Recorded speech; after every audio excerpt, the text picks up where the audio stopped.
Asyhadu an la ilaha illallah wahdahu la syarikalah wa asyhadu anna Muhammadan abduhu wa rasuluh. Qallallahu ta'ala fi Qur'anil Karim. A'udzubillahi minasyaitonir rajim. Bismillahirrahmanirrahim. Ya ayyuhalladzina amanu taqullaha wa tanzur nafsun ma qaddamat lighad wa taqullaha innallaha khabirun bima ta'malun. Sadaqallahu.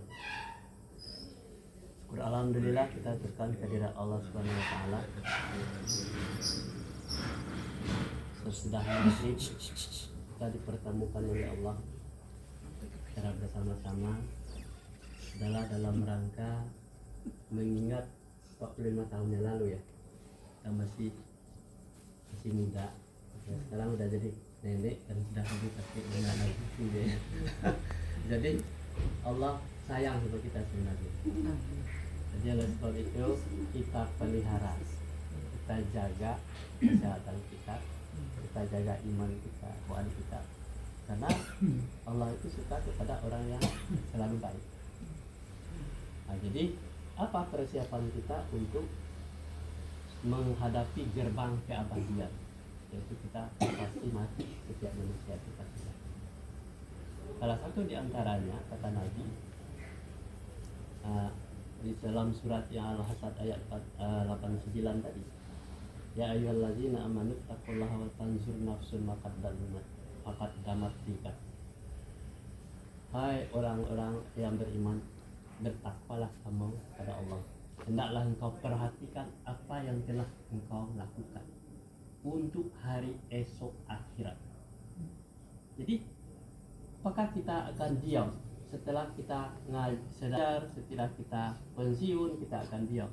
Tidak, kita harus perhatikan, periksa apakah amalan-amalan kita itu sudah sesuai apa belum dengan keinginan-keinginan Allah. Kalau belum sesuai, kita masih diberikan kesempatan untuk memperbaiki diri. Harus memperbaiki diri. Sebab tidak mungkin orang lain memperbaiki diri kita sendiri, tapi kita sendirilah yang berusaha. Ada yang ditinggalkan oleh Nabi.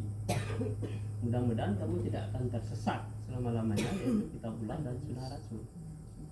Dan itu tidak disebut-sebut, tetapi kita harus dibaca, dipelajari, dipahami, diprogramkan, dilaksanakan, disiarkan menjadi gaya hidup kita di dalam keluarga. Kenapa dalam keluarga seperti itu? Sebab kita memperhatikan itu adalah diri kita sendiri, anak cucu kita yang akan kita tinggal jadi apa? Apakah dia akan menjadi orang baik atau tidak?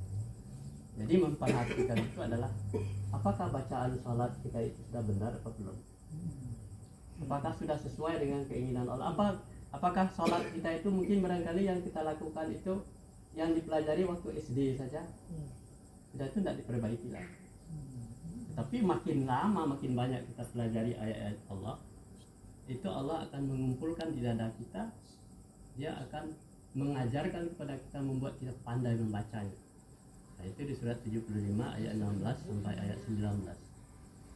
Nah, jadi katanya janganlah cepat-cepat engkau membaca ayat-ayat Allah, dan atas tanggunganku lah untuk mengumpulkan di dadaku dan menjelaskan kepadamu. Jadi Allah yang memberikan penjelasan. Nah, jadi ayat itu setelah kita dengar terjemahannya, Allah yang bicara sama masing-masing manusia itu. Nah, jadi apakah kita yang kita perhatikan apa? Yang diperhatikan perilaku kita, ucapan kita, pendengaran kita, penglihatan kita, hati kita. Apakah sudah menghadap Allah atau belum? Sebab kita pasti datang. Maut itu pasti datang. Persiapan kita sejauh mana?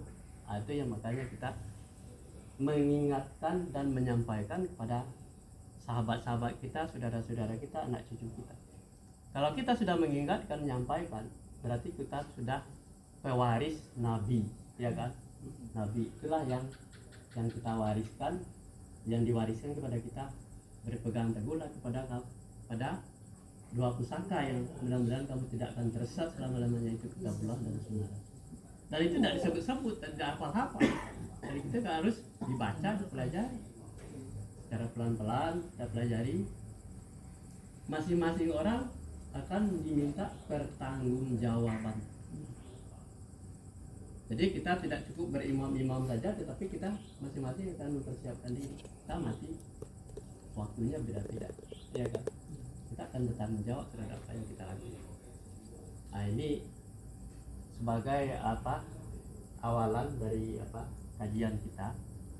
Nah jadi Ambalah membuat rancangan manusia itu diberi kebebasan untuk memilih izin kehendak Allah atau dunia saja atau akhirat atau dunia akhirat. Jadi suruh milih, boleh kita milih. Dan kita memilih dunia saja, tidak usah ngaji. Tapi kalau untuk dunia akhirat wajib bagi kita untuk mempelajari Al-Quran. Suruh milih. Orang yang ingin di dunia saja, Allah tidak pelit terhadap rezekinya, sudah dikasihkan semuanya. Mau kita berbohong, mau kita menipu, mau kita merusak, itu biarkan aja. Apakah dia kafir atau beriman, itu Allah tidak peduli. Nah, jadi oleh sebab itu kita mengingatkan kepada diri kita dari pertemuan kita hari ini dan selanjutnya kita bisa mempelajari ayat Al-Quran itu, apalagi guru bahasa Indonesia pemahamannya cukup dalam ya.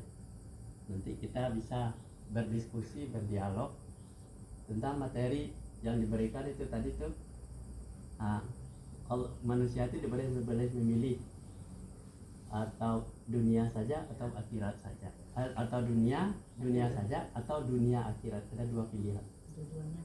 Nah, kalau ingin dua-duanya harus seimbang. Ya. Harus dipelajari. Ya. Kalau kita mau milih akhirat saja hanya digandung berdoa aja tidak cukup. Harus pelajari. Sebab Allah yang akan membuat kita pandai membaca, bukan ustaz, Ya. tapi kita sendirilah. Nah, jadi tidak semua orang masuk pesantren itu bisa. Bisa orang masuk pesantren jadi ahli kitab, masuk neraka juga. Ya. Kenapa dia tidak melakukan apa yang diinginkan oleh Allah? Kita tidak pesantren, kita pelajari Al-Quran satu ayat, kemudian kita kumpulkan di dada kita amalkan menjadi gaya. Nah, itu barangkali sebagai kultum kita, mudah-mudahan mendapatkan petunjuk dan hidayah dari Allah. Dan materinya sudah di-share di grup, silakan dibaca, dipelajari, dan itu ada namanya bagaimana kita bersahadat, ya kan? Sahadat itu sudah ada, nanti tinggal baca, nanti kita tinggal setelah baca itu kita bisa bertanya jawab. Ya, diskusi. Nah, wabillahi taufiq wal hidayah. Assalamualaikum warahmatullahi wabarakatuh.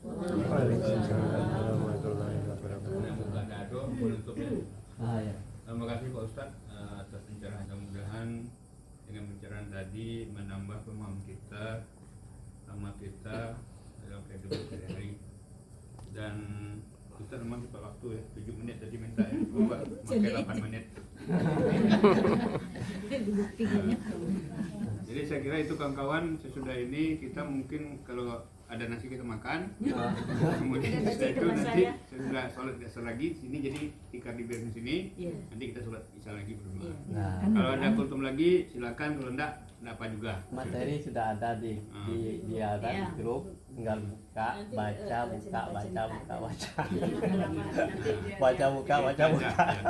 Baik, Ikro. ya, oke. Jadi nanti kalau misalnya kultum berikutnya kita sudah bisa membaca sendiri, membacakannya sendiri. Ya. Jadi kita lagi dalam modulnya. Kita boleh bubar ya? Boleh. Pakaian kapan dipakai? Besok? Sekarang boleh juga. Hah? Kayak seragam maksudnya? Nunggu hari semalam.